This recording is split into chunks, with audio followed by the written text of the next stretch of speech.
Good morning student. तो हमने last topic क्या किया था, रन टेस्ट की थ्योरी की थी। आज हम रन टेस्ट के बेस पे क्या करेंगे, एग्जांपल करेंगे। ये एग्जांपल देखो, a manufacturer has two method of production with the following units या results.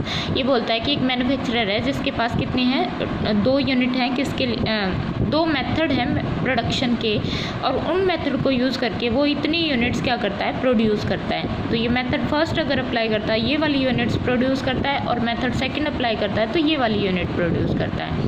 Carry out Wald Wolfowitz test to find out whether the 2 sample are from the same population at 5% level of significance. अब run test को हम ये वोल्ट-विज test भी बोलते हैं, ठीक है। हमें फाइंड आउट करना है कि क्या ये दोनों सैंपल सेम पॉपुलेशन से ड्रॉ किए गए हैं, हमें ये फाइंड आउट करना है। और कौन से लेवल ऑफ सिग्निफिकेंस पे, 5% पे। तो सबसे पहले हम क्या करते हैं, हाइपोथेसिस टेस्ट करते हैं, सेट कर देंगे।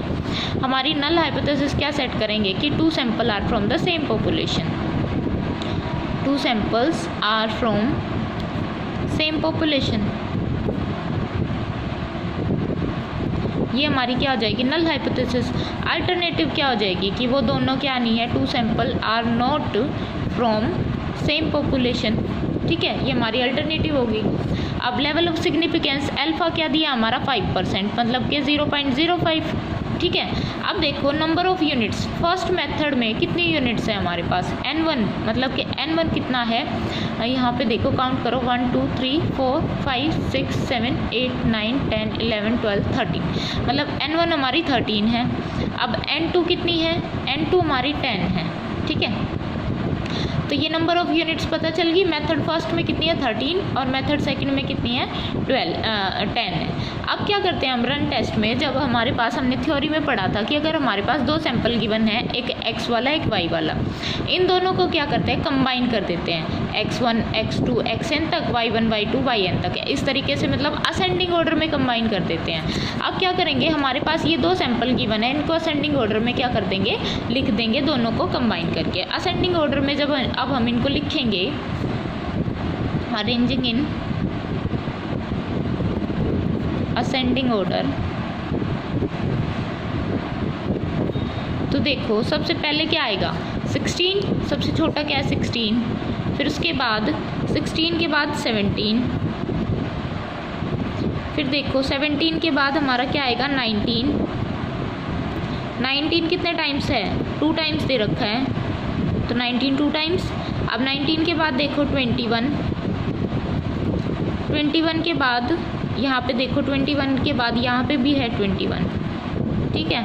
अब देखो एक चीज़ का ध्यान रखना, अब देखो ये वाला जो 16 17 19 19 21, ये हमारे कौन से सैंपल से निकल गए, सेकंड वाले मेथड से, सेकंड वाले सैंपल से। तो इसको हम क्या करेंगे, यहाँ तक लिख लेंगे, मतलब ये सेकंड मेथड तक से निकला है ना। अब देखो 21 इसमें से निकल रहा है, एक आ गया। उसके बाद देखो 23 आ रहा है, 21 के बाद 23, 23 के बाद कौन सा आएगा, 25 आएगा, ठीक है। 25 यहाँ पे कितने टाइम्स है, सिर्फ 1 टाइम, तो 25 लिख लिया।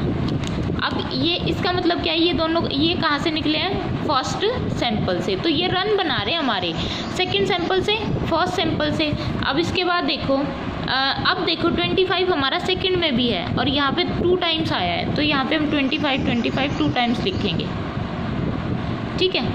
अब इसके बाद देखो ये कौन से आया, सेकंड मेथड से, तो इन दोनों का एक पेयर बन गया, ठीक है। अब 25 के बाद क्या आता है, 27, 27 हमारे सेकंड मेथड में नहीं है, फर्स्ट मेथड में है। कितने टाइम्स, 1 2 3 एंड 3 टाइम्स है, तो यहाँ पे हम 27, ये इधर 27 27 27, ठीक है। ये कौन से आया, फर्स्ट मेथड से। 27 के बाद क्या है, 29। अब 27 के बाद 29 है, क्या हमारा सेकंड मेथड में नहीं है, तो कौन से में है, फर्स्ट में है। फर्स्ट में कितने बार है, सिर्फ एक बार, तो यहाँ पे 29, और एक बार आया तो सिर्फ इसने एक रन बनाया, ये हो गया फर्स्ट मेथड से।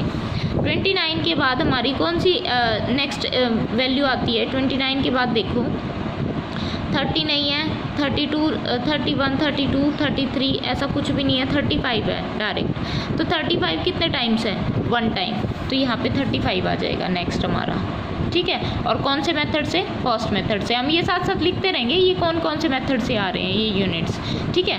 फिर उसके बाद देखो 35 के बाद आता है हमारा 36 कौन से में है, सेकंड में, फर्स्ट में नहीं है कहीं भी, सेकंड में है और 1 टाइम में ओनली।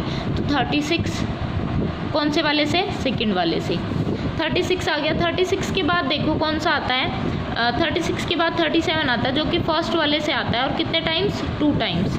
तो यहाँ पे हम 37 का पेयर बना देंगे। 37 ये कौन से मेथड से आया, फर्स्ट मेथड से। अब 37 के बाद हमारा 39 है कौन से में, सेकंड मेथड में। तो हम क्या यहाँ लिख देंगे 39, और 39 और कहीं भी नहीं है तो ये सिर्फ सिंगल ऑब्जर्वेशन आ जाएगी। 39 हो गया। उसके बाद देखो 39 के बाद हमारा कौन सी वैल्यू है, 39 के बाद आती है हमारी 41, ठीक है। 41 कहाँ पे है, सिर्फ फर्स्ट मेथड में। तो सिर्फ फर्स्ट मेथड से कौन सा आएगा, 41, और ये फर्स्ट मेथड से हो गया। 41 के बाद क्या है, 42 सेकंड में नहीं है, सिर्फ फर्स्ट में है। तो 42 भी 1 टाइम आया तो 42 लिख दिया फर्स्ट वाले से। उसके बाद 42 के बाद हमारी कौन सी वैल्यू आती है, 42 के बाद सीधी आती है 51 किस में, और मेथड फर्स्ट में। ये हो गया 51। तो ये जब हमने असेंडिंग ऑर्डर में अरेंज किए तो इसका मतलब ये था कि हम इन रन्स को इनको रन दे देंगे, ठीक है। जैसे ये 16, 17, 19, 21 ये कहाँ से आ रहे हैं, इकट्ठे आ रहे हैं। मतलब मैंने क्या कहा था कि नंबर ऑफ ऑब्जर्वेशन जब हमारी जो यूनिट्स हम लिखेंगे वो किसी एक सैंपल से आएंगी, ठीक है, और उनकी जो प्रीसीडिंग या सक्सीडिंग जो यूनिट्स होंगी वो दूसरे सैंपल से होंगी। तो यहाँ तक देखो ये 17 to 21 ये कहाँ से आ रही है, सेकंड मेथड से आ रही है, इस सेकंड मेथड से। और इसके बाद जो ऑब्जर्वेशन जो यूनिट्स आ रही है वो कौन से आ रही है, फर्स्ट मेथड से। तो इसका मतलब है कि ये मिलके क्या बना रहे हैं, हमारा फर्स्ट रन बना रहे हैं, ठीक है। उसके बाद ये ऑब्जर्वेशन इकट्ठी कौन से मेथड से आ रही है, फर्स्ट मेथड से आ रही हैं। तो ये मिलके भी क्या बना रही है, हमारा रन बना रही है, कौन से नंबर का, सेकंड नंबर का। अब ये 25 हमारे कौन से मेथड से आ रही है, सेकंड मेथड से आ रही है, और तो ये मिलके एक रन बना रही है, थर्ड रन। फिर ये जो 27 सिर्फ हमारी फर्स्ट मेथड में है, फर्स्ट मेथड में, और ये भी मिलके क्या बना रही है, एक रन बना रही है, फोर्थ। अब ये कौन सा रन है, ये सिंगल है तो ये 5th रन हो गया, ये भी सिंगल है, ये 6th, ये 7th, और ये दोनों का 8th रन हो गया, ये 9th, ये 10th। एक मिनट, ये हाँ ये तीनों किससे आ रही है, तीनों फर्स्ट से आ रही है ना, तो ये तीनों मिला के क्या बनाएंगे, एक रन बनाएंगी। तो ये 10th रन हो गया इनका, ठीक है, ये 10th रन हो गया, क्योंकि ये तीनों कौन से मेथड से आ रही है, फर्स्ट मेथड से आ रही है। तो हमारे पास यहाँ पे नंबर ऑफ रन्स कितने आए, number of runs equal to 10। Number of runs हमने कैसे बनाए कि पहले तो हमने ये जो ऑब्जर्वेशन हमारे पास गिवन थी, ये यूनिट्स गिवन थी, इनको असेंडिंग ऑर्डर में लिख दिया और इनके साथ साथ लिख दिया कि ये कौन से मेथड से आ रही हैं। जैसे कि 16, 17, 19, 21 कौन से मेथड से थी, सेकंड मेथड से। तो हमने इनके साथ लिख दिया कि ये सेकंड मेथड से आ रही है। फिर उसके बाद जो हमारी 21, 23, 25 ये कौन से मेथड से आ रही थी, फर्स्ट मेथड से आ रही थी। फिर 25 सेकंड मेथड से आ रही थी, फिर ये फर्स्ट मेथड से आ रही थी, फिर ये सेकंड से, फिर ये फर्स्ट, ये सेकंड, फिर ये फर्स्ट, और ये फिर सेकंड, और ये फर्स्ट से। तो जहाँ पे जितनी नंबर ऑफ यूनिट्स, जैसे ये वाले यूनिट्स हैं सेकंड मेथड से आ रही हैं, तो ये कंबाइन होके क्या बना रही है, एक रन बना रही है, क्योंकि इनकी जो सक्सीडिंग मतलब इनके बाद जो आने वाली यूनिट्स हैं वो कौन से मेथड से आ रही हैं, फर्स्ट मेथड से। वो डिफरेंट मेथड से आ गई, जैसे हम वहाँ पे कर रहे थे जब हमने किया था एग्जाम्पल में x1, x2, y1, y2, x3, y3, x4, x5, y4, y5 ऐसे कर रहे थे ना। तो x1, x2 एक रन बना रहे थे क्योंकि ये सेम सैंपल से और ये दोनों भी सेम सैंपल से हैं, तो ये दोनों एक रन बना रही थी। x3 अकेला है तो ये भी एक रन बना रहा था, y3 रन बना रहा था fourth, x4, x5 same sample से हैं तो ये एक रन बना रहे हैं फिफ्थ रन, y4, y5 क्या रन बना रहे हैं, ये भी सिक्स्थ रन बना रहे हैं। तो इस तरीके से रन बनते थे। हमने यहाँ पे रन बना दिए। अब हमारे पास नंबर ऑफ रन कितने आ गए, 10। अब हम क्या लगा देंगे, सीधा डायरेक्ट जो फॉर्मूला गिवन होता है हमारा रन टेस्ट का वो वाला, ये वाला फॉर्मूला होता है z equal to run minus 2 into n1 n2, ये हो जाएगा 2 into n1 n2 divide by n1 plus n2 minus 1। ठीक है, और माइनस नहीं +1, और डिवाइड बाई क्या है, अंडर रूट ऑफ, यहाँ देखो, अंडर रूट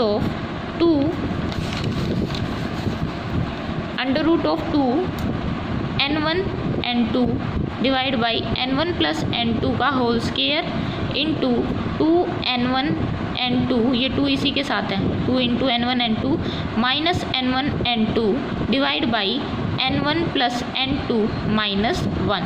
अब इस फॉर्मूले में क्या कर देंगे, हम वैल्यू पुट कर देंगे। हमारे पास सबकी वैल्यू, r की वैल्यू कितनी है 10 है, n1 की वैल्यू कितनी है 13, n2 की वैल्यू क्या है 10, सब वैल्यूज़ हैं हमारे पास। हम क्या करेंगे, वैल्यू पुट कर देंगे। यहाँ देखो वैल्यू पुट कर दी, 10 2, n1 की वैल्यू कितनी है 13 है, n2 की 10 है, divide by 13 plus 10 plus 1, value put कर दी। तो हमारे पास जब हम इसको सॉल्व करेंगे तो z की वैल्यू आई हमारी -0.99। अब ये तो कौन सी आ गई, z calculated value, z calculated value कितनी आई -0.99, मतलब एब्सोल्यूट z कितना हो जाएगा 0.99, और z टेबुलेटेड मतलब 5% लेवल ऑफ सिग्निफिकेंस पे z टेबुलेटेड की वैल्यू क्या होती है हमारी 1.96 होती है। 1.96 क्या होती है, z टेबुलेटेड की वैल्यू होती है 5% लेवल ऑफ सिग्निफिकेंस पे फॉर 2 टेल टेस्ट। अब यहाँ पे देखो जो z हमारा कैलकुलेटेड है वो लेस देन है किससे, z टेबुलेटेड से, वो क्या है 1.96 से। तो इसका मतलब क्या है कि हम हाइपोथेसिस को क्या करेंगे, एक्सेप्ट करेंगे। तो यहाँ पे हमारी हाइपोथेसिस क्या हो जाएगी, एक्सेप्ट हो जाएगी। उसका मतलब क्या है कि हमारे ये जो दोनों सैंपल आए हैं, ये जो दोनों सैंपल हैं वो कहाँ से आए हैं, सेम पॉपुलेशन से आए हैं। ठीक है, तो ये रन टेस्ट का एग्जाम्पल था हमारा।